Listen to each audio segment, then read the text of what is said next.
یہ یقین تمہارے ساتھ اگر جڑ جائے کہ تمہارا رب تمہیں دیکھ رہا ہے تو پھر گناہ کرنا مشکل کیا ناممکن ہو جائے گا۔ ان اللہ خبیر بما تعملون، اور جو تم کرتے ہو تمہارا رب اس سے باخبر ہے۔ مت سمجھنا کہ وہ دیکھ نہیں رہا، تم کو چھٹی دے رکھی ہے تو اس کا یہ مطلب نہیں ہے کہ تم اس کی پہنچ سے باہر ہو یا اس کی نگاہوں میں نہیں ہو۔ تمہارے ایک ایک لمحے کو وہ دیکھ رہا ہے، ایک ایک ساعت کو ملاحظہ کر رہا ہے۔ بند کمرے ہوں یا مخفی غاریں، تم جہاں بھی داد عیش دو تمہارا رب تمہیں دیکھ رہا ہے۔ کالے پہاڑ کی گہری غار میں چیونٹی چلتی ہے تو اس کے ننھے اور مہین پاؤں سے سینہ سنگ پر جو لکیر بنتی ہے تمہارا رب اس کو یوں دیکھتا ہے جیسے دیوار چین کو دیکھتا ہے۔ تو کیا وہ تمہارے اعمال کو نہیں دیکھتا؟ تمہارے ایک ایک عمل کو، تمہارے ارادے کو، تمہاری آنکھوں کی خیانت کو، تمہارے دل کے ارادے کو دیکھتا ہے۔ ایک ایک چیز سے وہ آگاہ ہے۔ وَلَا تَكُونُوا كَالَّذِينَ نَسُوا اللَّهَ، اور ان لوگوں کی طرح نہ ہو جانا جنہوں نے اللہ کو بھلا دیا، غافل ہو گئے، اپنی خواہشات کی زندگی گزارنے لگے۔ یہ جہاں مٹھا اگلا کس نے ڈٹھا، آرزوؤں کے نوکر بن گئے۔ جس طرح نفس اور شیطان ان کو چلا رہا اس طرح چل رہے ہیں۔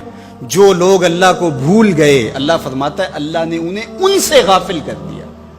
اللہ جب کسی سے ناراض ہوتا ہے تو ہدایت چھین لیتا ہے۔ اسی لیے ہمیں ہر روز ہر نماز کی ہر رکعت میں ہدایت مانگنی ہوتی ہے۔ اہدنا الصراط المستقیم، ہر روز مانگتے ہیں، ہر نماز میں مانگتے ہیں، ہر رکعت میں مانگتے ہیں، اللہ ہمیں ہدایت پہ گامزن رکھنا۔ اللہ جب کسی سے ناراض ہوتا ہے تو ہدایت کے دیے بجھ جاتی ہیں، اندھیروں میں بھٹکنے لگتا ہے، شیطان اس کو دھوکے میں مبتلا کر دیتا ہے، اسی زندگی کو مقصود زندگی سمجھ لیتا ہے، اس سراب کو آب حیات سمجھ لیتا ہے جس کو یہ بھی نہ پتا ہو کہ میں ہوں کون، میں کہاں ہوں، میرا مقصد زندگی کیا ہے، مقصد حیات کیا ہے۔ کھانا پینا اور لذتوں کا حصول یہ تو چوپائے بھی کرتے ہیں، تو اشرف المخلوقات کاہے کا ہے۔ یہ زندگی تو ان کی بھی ہے کہ وہ اچھا کھاتے ہیں، تم تو ایک پاؤ بھر گوشت کھا لیتے ہو اور شیر روز ایک ہرن چاٹ جاتا ہے، وہ تیرے سے زیادہ کھاتا ہے، تیرے سے زیادہ طاقتور ہے۔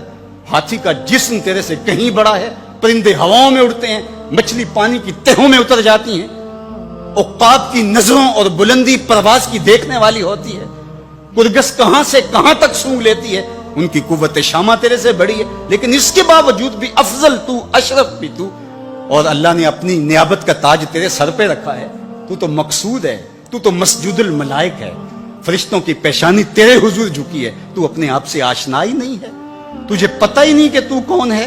تو خدا کو بھول کے سمجھا کہ میری زندگی آزاد ہو گئی، اب میں جو چاہوں کروں، میں خدا کا بھی انکار کر دیا، بلا دیا اس کو۔ کہا جب خدا کو تو بھولا تو خود کو بھول گیا، زندگی کے مقصد کو تو نے فراموش کر دیا، اب بھٹکتا ہے ارض فلات میں، جنگل میں پڑے ہوئے خشک پتے کی طرح جس کو ہوائیں کبھی ادھر اڑا دیتی ہیں کبھی ادھر اڑا دیتی ہیں۔ مقصد حیات کا علم نہیں ہے، خدا کو بھولنے کا یہ نتیجہ ہے جو تجھے بھگتنا پڑ رہا ہے۔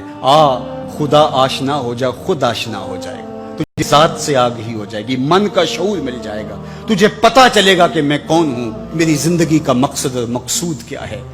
تو اگر تو ایسا نہیں کرے گا تو اللہ تجھے تیرے سے بے خبر کر، تیری ٹانگیں نہیں توڑ دی جائیں گی، تیرا رزق نہیں چھین لیا جائے گا، تیری آنکھوں سے روشنی نہیں اچکی جائے گی، تیرے کانوں کی سماعت نہیں کھینچ لی جائے گی، یہ سب کچھ ہوگا لیکن مقصد زندگی نہیں۔